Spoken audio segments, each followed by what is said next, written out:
আসসালামু আলাইকুম ওয়া রাহমাতুল্লাহি ওয়া বারাকাতুহু। প্রিয় উপস্থিতি, আমি আপনাদের সামনে যাকাতের ফজিলত নিয়ে কিছু কথা বলবো। দেখি যাকাত সম্পর্কে কোরআন কি বলে।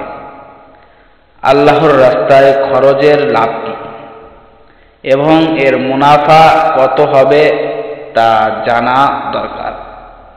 আল্লাহর রাস্তায় খরচের লাভ কি এবং এর মুনাফা কত হবে তা জানা দরকার। যেহেতু লাভ ছাড়া দুনিয়াতে কেউ কোনো কাজ করে না, তাই আল্লাহ তাআলা তার বান্দাদেরকে লাভের পরিমাণ জানিয়ে দিয়েছেন।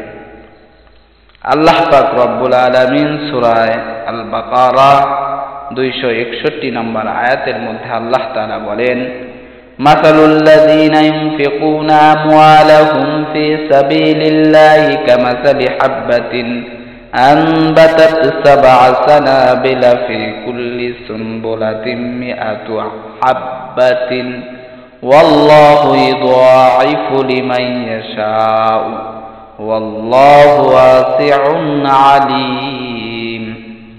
যারা আল্লাহর রাস্তায় ধন সম্পদ ব্যয় করে তাদের উদাহরণ একটি শস্য দানা, তাতে 7টি শীষ জন্মায়, প্রত্যেকটি শীষে 100 করে দানা থাকে। আল্লাহ যাকে ইচ্ছা বহুগুণ বৃদ্ধি করে দেন। আল্লাহ প্রাচুর্যময় সর্বজ্ঞ। মানুষ মনে করে যাকাত দিলে সম্পদ কমে যায়, তাই মাল কমে যাওয়ার ভয়ে যাকাত দেওয়া থেকে বিরত থাকে। অথচ যাকাতের অর্থ হলো বাড়া, বৃদ্ধি পাওয়া। এই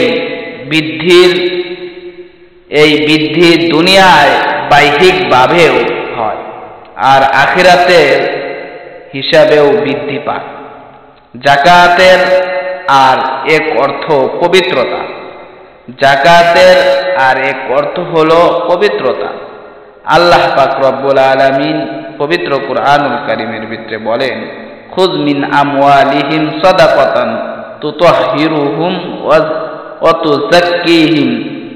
তুযাক্কিহিম বিহা ওয়া সাল্লি আলাইহিম ইন্না সালাতাকা সাকানুল লাহুম ওয়াল্লাহু সামিউন আলীম। হে আমার হাবিব,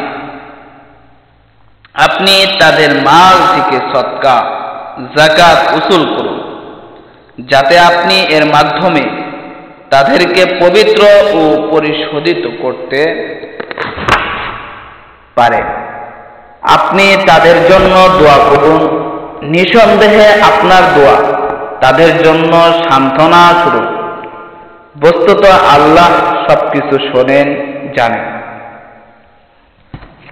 আল্লাহ পাক রব্বুল আলামিন আমাদের এই যাকাতের ফজিলত বুঝে আমল করা এবং সঠিকভাবে আমাদের মালের যাকাত দেওয়ার জন্য আল্লাহ তাআলা যেন আমাদের তৌফিক দান করেন। সকলেই বলি আমিন।